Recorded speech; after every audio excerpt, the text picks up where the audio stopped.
Hello everybody, this is Elliot from ETJ English, and today I'm here to help you with some useful expressions surrounding shopping.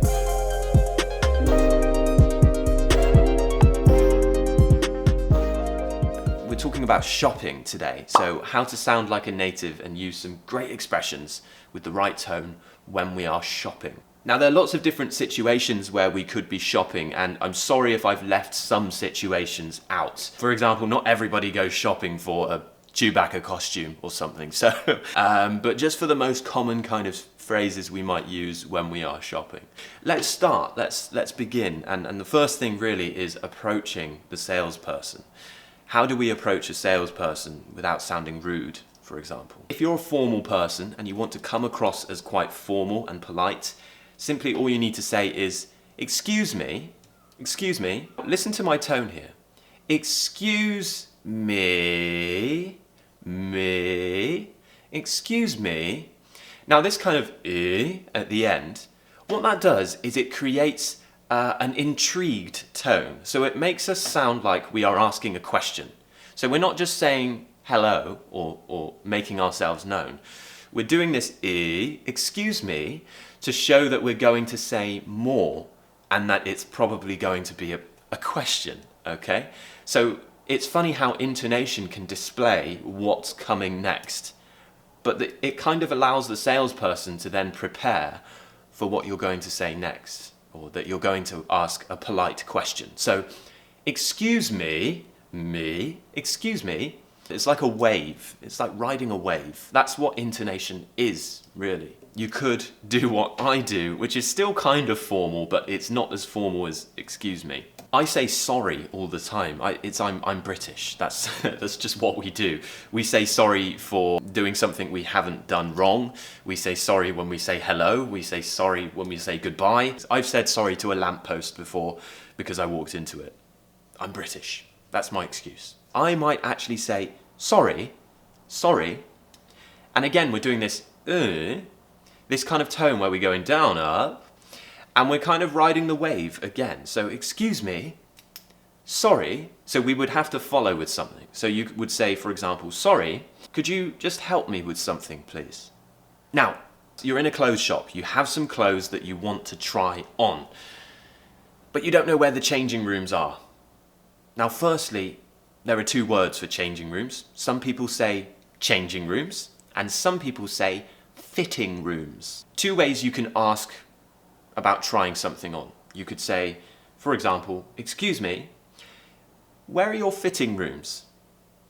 Where are your fitting rooms? Or, where are your changing rooms? It doesn't matter which word you use, they're both the same kind of thing. By asking this question, it's like saying, I want to try this on, can you show me where to go, please? Or you could use the much more simple version of a phrasal verb, to try on, which means to wear something temporarily, just to see what it looks like. So you could say, sorry, could I try this on, please? Could I try this on, please? Please. And that means, can I wear this so I can see what it looks like? Phrasal verbs are fantastic. We love phrasal verbs here on this channel. And remember, if it's just one t-shirt, we would say, could I try this on? But if it's more than one, we would say, could I try these on? And that would be if I have 5 t-shirts, some socks, and some jeans to try on, okay? And the same with shoes. Could I try these on? We would say these, even if it's one pair of shoes. Could I try these on, please? And then they would go and find your size. Now let's say you're looking at some clothes, but they don't have your size. Very easy. Approach the sales assistant using those words we mentioned before, hi, or something like that, okay?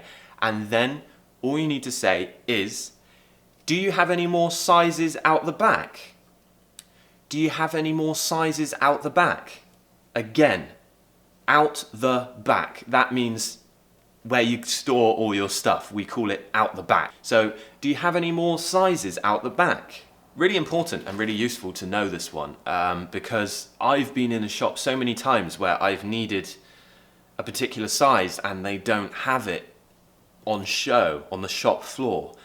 But I ask them if they have it out the back, and 9 times out of 10 they do. So it's really good to know this phrase. do you have any more sizes out the back? And then they might say, okay, what size are you looking for? Two things you could do.